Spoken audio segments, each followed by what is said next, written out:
My fourth one. Got three more.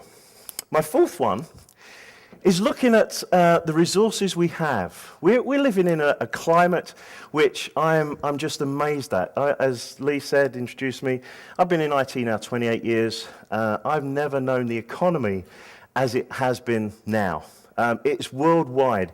It affects many, many different organizations, different industries. It affects different parts of the world. It's global. Now, I know there are signs that things are improving, but often in our organizations, we are told to be doing more with less. You know, less resource, less budget. So our challenge is to do just that. Now, it's a great honor and privilege for you to be at Star West. For every one here, there's probably 10 people that wanted to come, but there was no budget. And so, what can we do? Well, there is a shining light. There is a light at the end of the tunnel. Because for yourself and your team, one thing you can do is to see exactly what strengths you have and what strengths your team have and work on those strengths. And if there are any skill gaps, then you can talk to your team if they want to move into those skill gaps. Use things like psychometric tests. Belbin and Myers-Briggs and 16PF, all of those. They will help you understand your people that you have got to work with and get the best out of them. Another one, provide some slack. Now, I was in the talk last night by Ray, talking about Agile and moving into Agile arena. And Ray mentioned, I don't know if Ray's here. Is Ray here? Ray. You mentioned the fact that on this project you moved into the Agile arena and there was a high productivity, the teammanship was 90-odd%. And one of the factors that really upset me, I guess, was there was 50% burnout. You know, and I would have to say that's unsuccessful in my book. Now, I know from a process point of view, very successful, but I'm involved in people, and I don't want to see people suffering. Now, I want to understand why that burnout occurred, and to try and address that. There's never anyone on their deathbed has said, I wish I'd have spent more time at work. Nobody. And you know, the book called Slack by Tom DeMarco, fantastic. Do you know these sort of puzzles here, slider puzzles? Let me show you, let me illustrate this.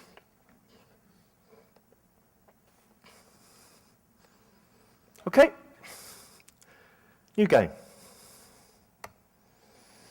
The way these work is there's some slack. There's a space. And we can move those values and to complete the game. I can click on there, and it will move, and I can play the game. Now let's look what happens. This is what happens when we don't have any slack.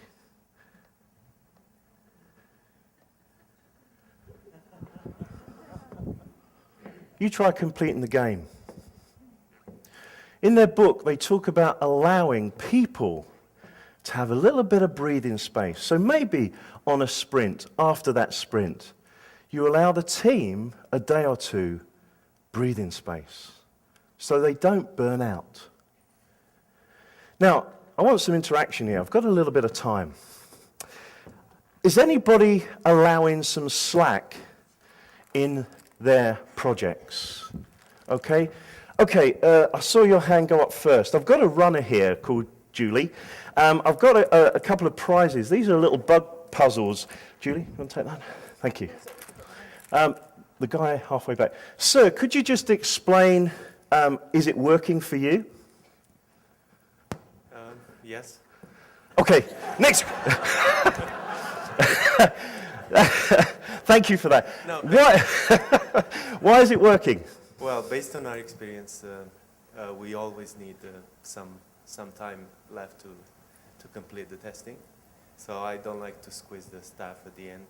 Okay. When we find most of the problems. Yeah. So I know it's valuable to give them the slack. Brilliant. Okay. Thank you very much. Another person that's allowing a little bit of slack. A guy. What I'd like to do is to have one over here, one over there for Julie to run around. So your case study, sir. What's So we allow extra half hour after lunch if they work out or play a sport at our facility. wow. But then the morning gets a little bit worse because it starts to trend towards the whole day instead of just after lunch. Right, okay. So that has a negative effect as well, a little Yeah. bit? Yeah, okay. Thank you, sir. One more. I've just got one more prior. Anyone else, producer? Do you want there? Our company's introduced what they call Lantern Day at the end of each sprint. So instead of having our sprints are 2 or 3 weeks, instead of having 10 or 15 days, we have 9 or 14. Right. And the idea is that we then have the last day, the Friday, to do something interesting.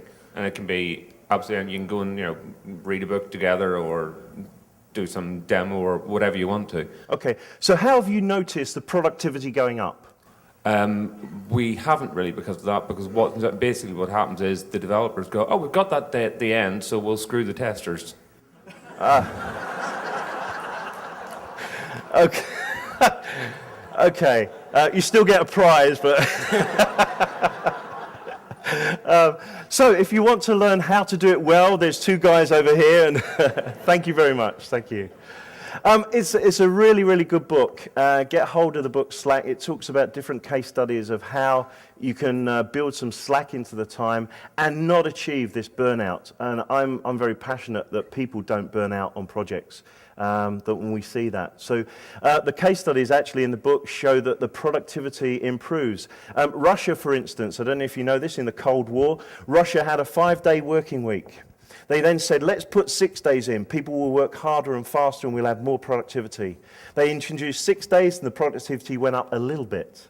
They said, this is great, so we'll introduce a 7-day mandatory working week. Productivity went down. We've got to have some slack as human beings. So, what else can we do? Negotiate and be honest with vendors. Okay, you're going to go out there and talk to vendors and they're going to contact you and you may be interested in some of their services. So maybe some training, maybe consultancy, maybe tools. And if you've only got limited budget, it's a buyer's market at the moment. So negotiate. Just say to them, this is all we've got.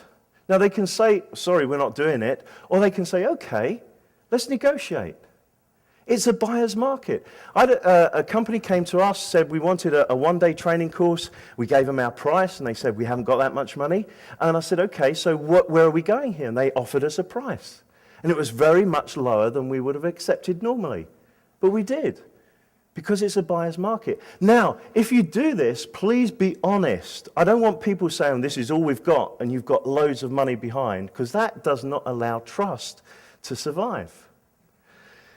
And other ways, internal training and workshops that you can do for yourself in this market. Randy, talk to Randy, he does an excellent, it was yesterday morning, but cheap and free tools. Look at what's out there that is actually doesn't cost very much or actually is free. Now, some organizations, they are locked down in terms of not being able to have free tools or cheap tools or open source tools because it's a cultural thing. But that's something you may want to look at. We know an organization that had lockdown and they liked a free tool so much and they didn't have any money that they actually unlocked that and said, okay, we can accept it. So there may be negotiations there.